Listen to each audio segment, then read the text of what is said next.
नमस्कार दोस्तों, मैं प्रिंस सैनी आपका स्वागत करता हूं हमारे चैनल लर्न एंड ग्रो में। आज हम बात करेंगे रिफ्लेक्शन ऑफ लाइट के बारे में। रिफ्लेक्शन ऑफ लाइट क्या होती है?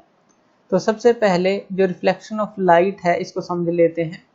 It is the phenomena of change in path of light without changing medium. अब इसमें कहना क्या चाहता है, मान लीजिए कोई एक सरफेस है इस तरह से और कोई एक लाइट आई, मान लीजिए कोई एक लाइट आई, ये लाइट रे मान लेते हैं, और यहाँ पर ये टकराई और इसने अभी देखिए इसका पाथ यहाँ था 1 से 2 तक था, लेकिन इसने अपना पाथ चेंज कर दिया।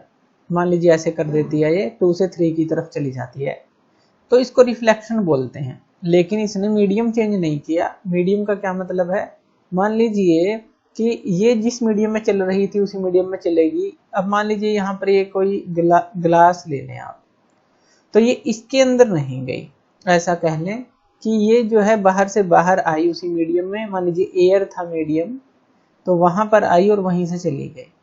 ऐसा नहीं है कि वो उसके अंदर एंटर कर गई। मान लीजिए कोई भी आप मीडियम ले सकते हैं, कोई प्रिज्म के अंदर एंटर कर गई या फिर कोई दूसरा आपने रेयर या डेंसर मीडियम ले लिया, कुछ भी, लेकिन ये बाहर से बाहर आएगी और रिफ्लेक्ट होकर चली जाएगी। हुआ क्या, change in the path of light without changing medium, ये यहां पर हुआ। अब यहां पर इसी चीज को हम समझते हैं कुछ और तरीके से, जो लॉ ऑफ रिफ्लेक्शन है उसके थ्रू समझते हैं। अब हमने पढ़ा था, जो पिछली क्लासेस थी हमारे पास, छोटी क्लासेस थी, हमने प्लेन मिरर के बारे में पढ़ा था। प्लेन मिरर को भी एक बार समझ लेते हैं कि प्लेन मिरर क्या प्रॉपर्टीज दिखाता है। प्लेन मिरर आप सबने यूज किया होगा घरों के अंदर। घरों के अंदर जब भी आप प्लेन मिरर को यूज करते हैं तो आपने देखा होगा उसके अंदर जो इमेज बनती है, जब आप इसको देखते हैं तो इसके अंदर जो इमेज बनती है वो हमारे पास वर्चुअल और इरेक्ट इमेज बनती है। वर्चुअल और इरेक्ट का क्या मतलब है, यहाँ पर समझिए इसको। वर्चुअल का मतलब है कि आभासी एक हमारे पास इमेज बनती है, हमें आभास होता है कि वहां पर मिरर के पीछे कुछ इमेज बन रही है। वर्चुअल का मतलब ये हो गया। इरेक्ट, इरेक्ट का मतलब है सीधी इमेज हमारे पास बनती है, बिल्कुल सीधी, जैसे आप खड़े हैं वैसे वर्टिकल इमेज आपको मिलेगी।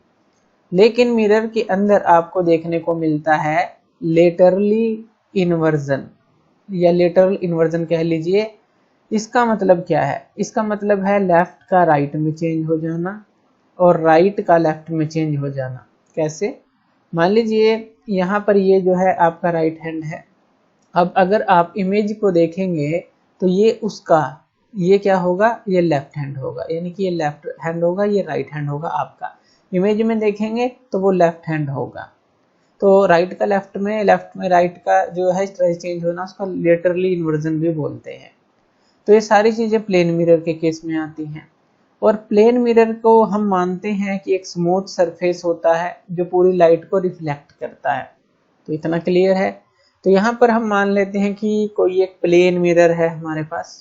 तो ये हमने मान लिया कि एक ये है हमारे पास प्लेन मिरर, और इसके ऊपर एक रे ऑफ लाइट आती है, तो वो यहाँ पर टकराती है। तो यहाँ पर ये रे ऑफ लाइट आई, तो यहाँ पर टकराई इस पॉइंट से। अब टकराने के बाद हमने कहा रिफ्लेक्शन ऑफ लाइट होगा, यानी कि टकराने के बाद वो इसी मीडियम के अंदर अपने पाथ को चेंज कर देगी, वो इस तरफ चली गई।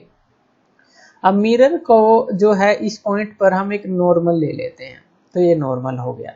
तो यहाँ पर हमारे पास दो एंगल बनते हैं। जो ये नॉर्मल है, मान लीजिए यहाँ पर ए पॉइंट ले लें, यहाँ पर ओ ले लें, यहाँ पर बी ले लें।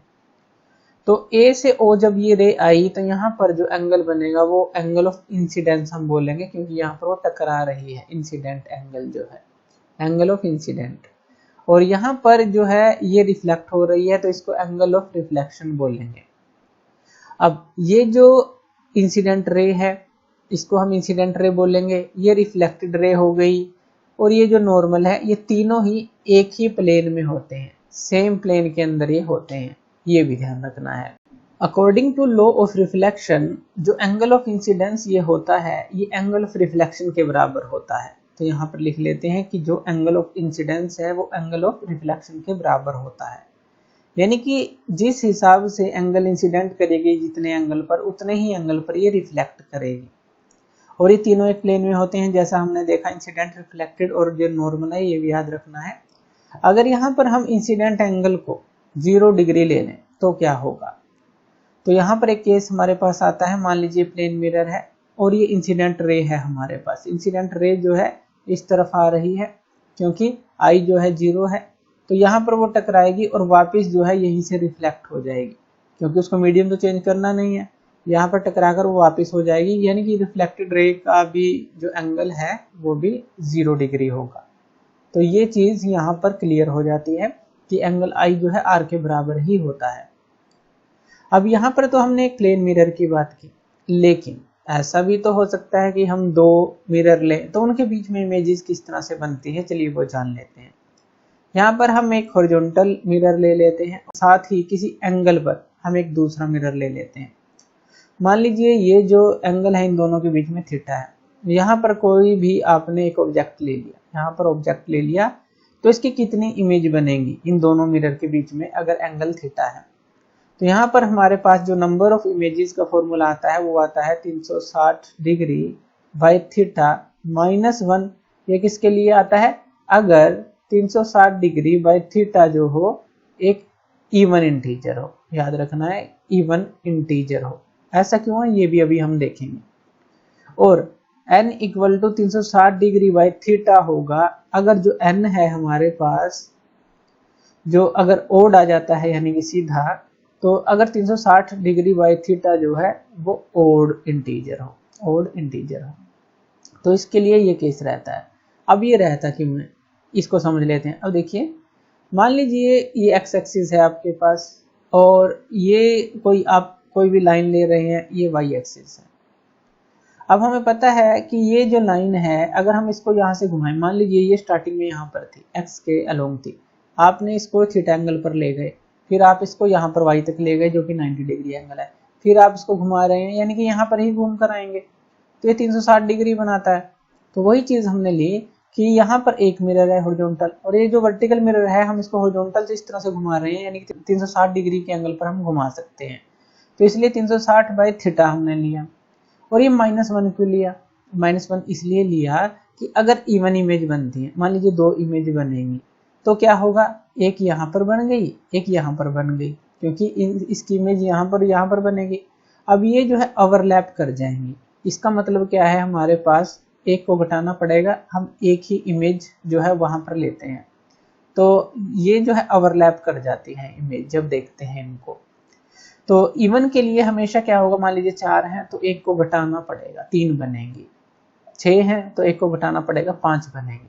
तो इवन के लिए ओवरलैप कर जाती है, याद रखना है। ओड के लिए वो सेम ही रहेगी, जैसे 1 3 5 आया तो डायरेक्ट रहेगी। चलिए इसको भी समझते हैं। अब देखिए, मान लीजिए आपने ये थीटा जो है 60 डिग्री लिया, थीटा जो है 60 डिग्री लिया, तो n की वैल्यू निकालते हैं पहले तो, यानी कि 360 डिग्री बाई 60, तो ये कितना आ जाएगा हमारे पास, 6 आ। अब 6 तो इवन है तो हमें ये फॉर्मूला लगाना पड़ेगा, इसमें से एक 1 को माइनस करना पड़ेगा, तो ये 5 इमेजेस बनेंगी। अगर मान लीजिए आप जो थीटा है, थीटा को 40 डिग्री लेते हैं, तो यहाँ पर ये क्या आ जाएगा, 360 बाई 40, ये क्या आ गया हमारे पास, ये जब आप इसको कट करेंगे ये 9 आ गया। अब ये जो 9 इमेज है ये डायरेक्टली ओड ही है, इसमें से कोई भी माइनस करने की जरूरत नहीं है, या इवन आया था उसमें से एक 1 को माइनस किया था। तो इस तरह से ये जो है हमारे पास ये फॉर्मूला बनता है कि कितनी नंबर ऑफ इमेजेस बनेंगे, तो इस तरह से हम उसको निकाल सकते हैं। तो ये था रिफ्लेक्शन ऑफ लाइट का कुछ बेसिक, आगे चलते रहेंगे और लाइट के बारे में, जो रिफ्लेक्शन ऑफ लाइट के जो पूरे बेसिक्स हैं वो क्लियर करेंगे। तो थैंक यू वीडियो देखने के लिए, और इसी तरह की वीडियोस के लिए आप हमारे चैनल लर्न एंड ग्रो पे हमें सब्सक्राइब कर सकते हैं। धन्यवाद।